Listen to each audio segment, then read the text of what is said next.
করতে পারে না।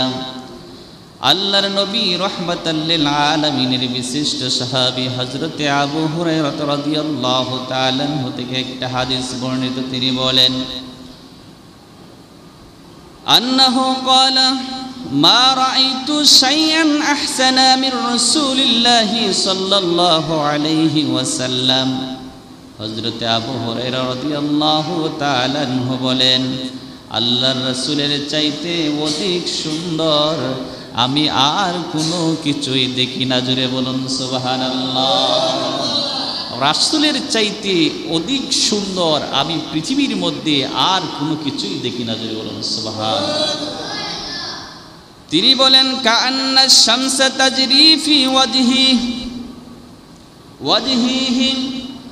তিনি বলেন আমি একবার আল্লাহর রাসূলের চেহারা মুবারকের দিকে তাকাইলাম, আর একবার আমি আকাশের দিকে আকাশের চন্দ্রের দিকে তাকাইলাম।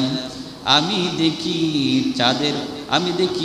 চাঁদনি রাতে যে আল্লাহর রাসূল সাল্লাল্লাহু আলাইহি সাল্লামের চেহারার মধ্যে যেন সূর্য চমকাচ্ছিল। জুড়ে বলুন সুবহানাল্লাহ। তিনি বলেন একবার আমি রাসূলের চেহারার দিকে তাকাইলাম, আর একবার আকাশের দিকে তাকাইলাম। আমি যেন দেখতেছি যে আল্লাহ রাসূল সাল্লাল্লাহু আলাইহি ওয়াসাল্লামের চেহারার মধ্যে যেন সূর্য চমকাচ্ছে। জোরে বলুন সুবহানাল্লাহ।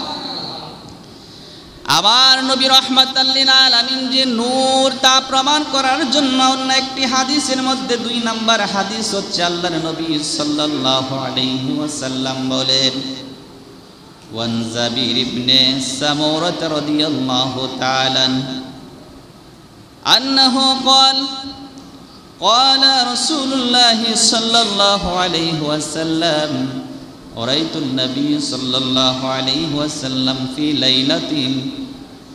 ليلة يضحيانتي فجعلت أنظر إلى رسول الله صلى الله عليه وسلم وإلى القمر وعليه حلة حمراء فإذا أحسن عندي من القمر رواه الترمذي। তিরমিজি শরীফের মধ্যে হাদিস কানে এসেছে হযরত জাবির বিন সামুরা রাদিয়াল্লাহু তাআলা আনহু বলেন, এক চাঁদনি রাতে আমি একবার রাসূলের চেহারা মোবারকের দিকে তাকাইলাম, আর একবার আমি আকাশের চাঁদের দিকে তাকাইলাম, দৃষ্টি করলাম।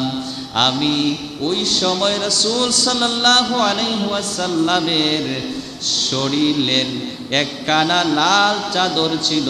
আমি দেখতেছি যে চাদর হইতে আল্লাহর নবীজির সৌন্দর্য অনেক অনেক বেশি। জুড়ে বলুন সুবহানাল্লাহ। আমি একবার রাতে চাঁদনি রাতে আকাশের দিকে তাকাইলাম,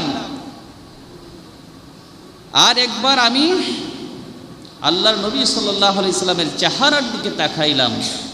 তাকায়ে দেখি আল্লাহর নবী রাহমাতাল লিল আলামিনের শরীরের মধ্যে একখানা লাল চাদর ছিল। এই চাদরের চাইতেও আল্লাহর নবীর চেহারা মুবারক আর সুন্দর। জোরে বলুন সুবহান।